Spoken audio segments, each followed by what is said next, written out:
नमस्कार, राजस्थान समाचार में आपका स्वागत है। पेश है राजस्थान की खास खबरें। लोकसभा स्पीकर पद के लिए ओम बिरला के सामने मैदान पर के सुरेश। मंगलवार को लोकसभा स्पीकर को लेकर राजनीतिक गलियारों में सस्पेंस और ड्रामा का माहौल बना रहा।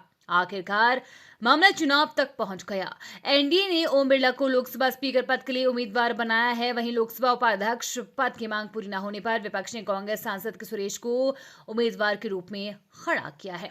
राहुल गांधी के इस आरोप पर कि मल्लिका अर्जुन खड़गे से बात करने के बावजूद राजनाथ सिंह ने फोन नहीं किया और हमारे नेता का अपमान किया। राजनाथ सिंह ने जवाब दिया कि खड़गे हमारी वरिष्ठ नेता है और मैं कल से अब तक उनसे 3 बार फोन पर बातचीत कर चुका हूं।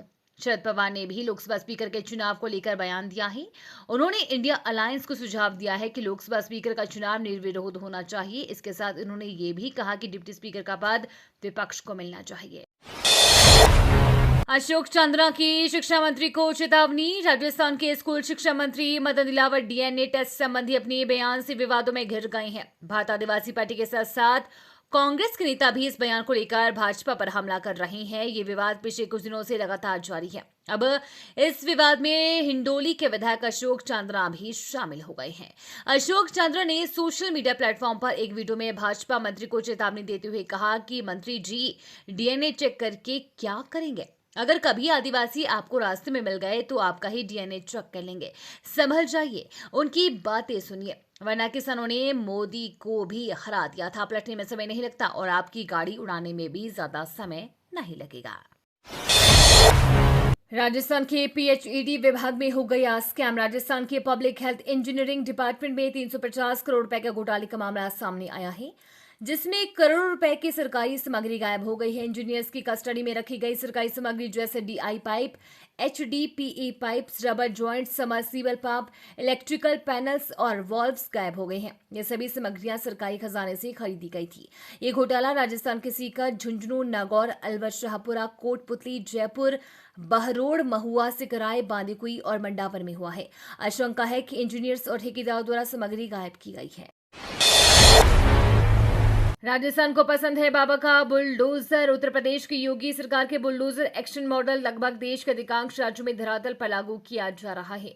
अपराधियों को सबक सिखाने के लिए उन्हें काले करतूतों से बनाए गए आलीशान मकानों को ध्वस्त किया जा रहा है। यूपी के अलावा मध्य प्रदेश, असम और हरियाणा सहित कई राज्यों में बुलडोजर एक्शन जारी है। इस कड़ी में राजस्थान में भी अपराधियों के मकानों को ध्वस्त किया जा रहा है।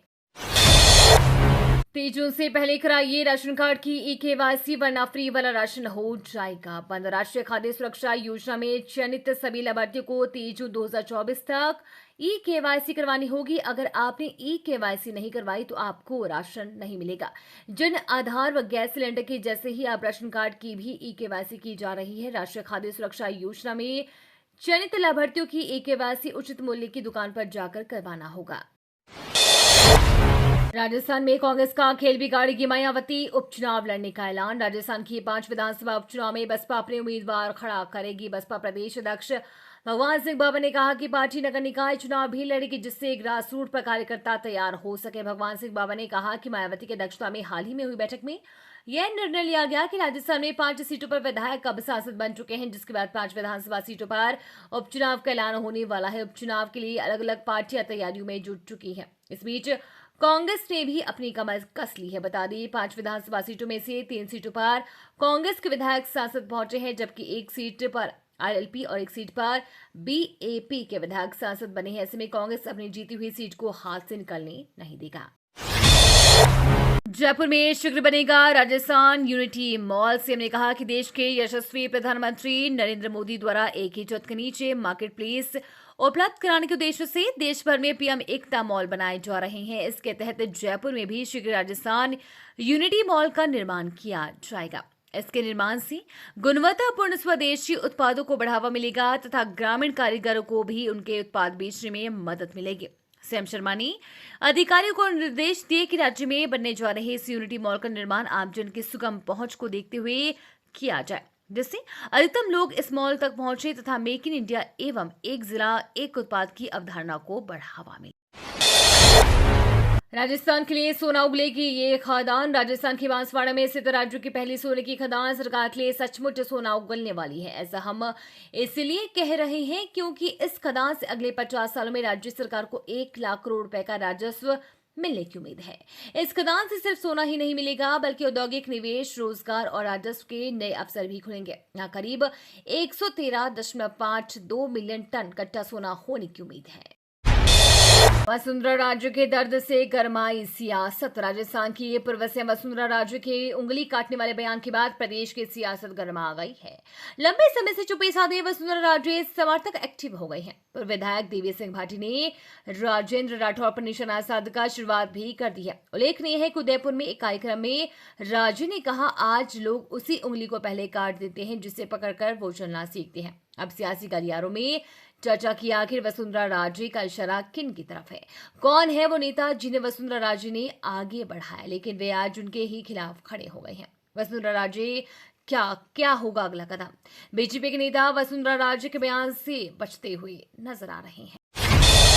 ओम बिरला और भज्जूलाल शर्मा भी नहीं बचा सकेंगे। राजस्थान कांग्रेस के प्रदेश अध्यक्ष गोविंद सिंह डोटासरा के निशाने पर कोटा रेंज के आईजी रवि दत्त गौड़ आ गए हैं। दरअसल कोटा में सोमवार को नीट यूजी परीक्षा को लेकर आयोजित हुए विरोध प्रदर्शन में प्रदेश कांग्रेस अध्यक्ष गोविंद सिंह डोटासरा ने कोटा रेंज महानिरीक्षक रवि दत्त गौड़ पर जमकर हमला बोला।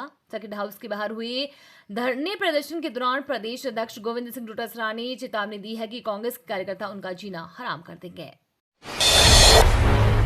राजस्थान के लोगों के लिए बड़ी खुशखबरी। 1 जुलाई से इस रूट पर चलेगी एसी बसें, किराए पर मिलेगी 50% छूट। राजस्थान परिवहन निगम 1 जुलाई से बीकानेर के लोगों को सौगात देने जा रहा है। 1 जुलाई से राजस्थान रोडवेज की ओर से 4 नई एसी बसें चलाई जाएंगी। इसके लिए 3 बसों के रूट का निर्धारण कर लिया गया है। बाकी एक बस का रूट अगले 2 दिनों में तय हो जाएगा। इन चारों बसों में महिलाओं और 60 साल या उससे ज्यादा उम्र के लोगों को किराए में छूट दी जाएगी। किसानों को 3 किश्तों में मिलेगी सीएम सम्मान निधि की राशि। पीएम किसान सम्मान निधि के पात्र किसानों को राज्य सरकार मुख्यमंत्री सम्मान निधि के तहत 2-2 हजार रुपए की राशि मुहैया करवाएगी। शुरुआत में 1,000 रुपए की राशि ट्रांसफर करने की संभावना है। इसके बाद 3 किश्तों का फॉर्मेट तय कर दिया जाएगा। सहकारिता मंत्री गौतम कुमार ने बताया कि कार्यक्रम की तारीख तय करने के लिए मुख्यमंत्री से आग्रह किया गया है। पात्र किसानों को 3 किश्तों में 2,000 रुपए की मुख्यमंत्री सम्मान निधि की राशि मुहैया करवाई जाएगी। कार्यक्रम की तैयारी को लेकर अधिकारियों के स्तर पर मंथन चल रहा है। अब किसी भी थाने में करा सकेंगे एफआईआर। 1 जुलाई से लागू हो रहे नए कानून। देश भर में 1 जुलाई 2024 से 3 नए आपराधिक कानून लागू होने जा रहे हैं। इसके बाद आईपीसी और सीआरपीसी की छुट्टी हो जाएगी। नए आपराधिक कानून के अनुसार अब किसी इलाके में घटित घटना की प्राथमिकी किसी भी थाना में दर्ज कराई जा सकेगी। इसे 0 एफआईआर के रूप में दर्ज करना अनिवार्य किया गया है। 0 एफआईआर को सीसीटीएनएस के माध्यम से संबंधित थाने में स्थानांतरित किया जाएगा। उसके बाद संबंधित थाने में प्राथमिकी की संख्या दर्ज की जाएगी। दर्ज की गई प्राथमिकी की जांच और कार्रवाई की प्रगति को एफआईआर नंबर के माध्यम से ऑनलाइन देखा जा सकेगा। T20 विश्व कप से ऑस्ट्रेलिया के बाहर होते ही डेविड वार्नर का संन्यास। वर्ल्ड कप से ऑस्ट्रेलिया के बाहर होते ही डेविड वार्नर ने T20 से संन्यास ले लिया है। पहले ही कयास लगाए जा रहे थे कि वर्ल्ड कप के बाद वो इस फॉर्मेट को अलविदा कह सकते हैं। वार्नर का संन्यास ऑस्ट्रेलियाई क्रिकेट में ओपनर्स के एक युग का अंत कहा जा सकता है। वार्नर ने अपने T20 करियर में 110 मैच में 33.4 के एवरेज और 143 के स्ट्राइक रेट से 3,277 रन बनाए। इस दौरान उन्होंने 1 शतक और 28 अर्धशतक लगाए। कांग्रेस के युवराज भूल गए कि उनकी दादी ने इमरजेंसी लगाई थी। गृह मंत्री अमित शाह ने कांग्रेस पर जमकर निशाना साधा है। उन्होंने एक्स पर लिखा, कांग्रेस एक खास परिवार को सत्ता में बनाए रखने के लिए हमारे संविधान की भावना को कई बार कुछ नहीं है। इंदिरा गांधी ने आपातकाल के दौरान भारत के लोगों पर निर्मम अत्याचार किए। कांग्रेस के युवराज भूल गए कि उनकी दादी ने आपातकाल लगाई थी। उनके पिता ने इस भयावह घटना पर गर्व करते हुए लोकसभा में कहा था, आपातकाल में कुछ भी गलत नहीं हुआ।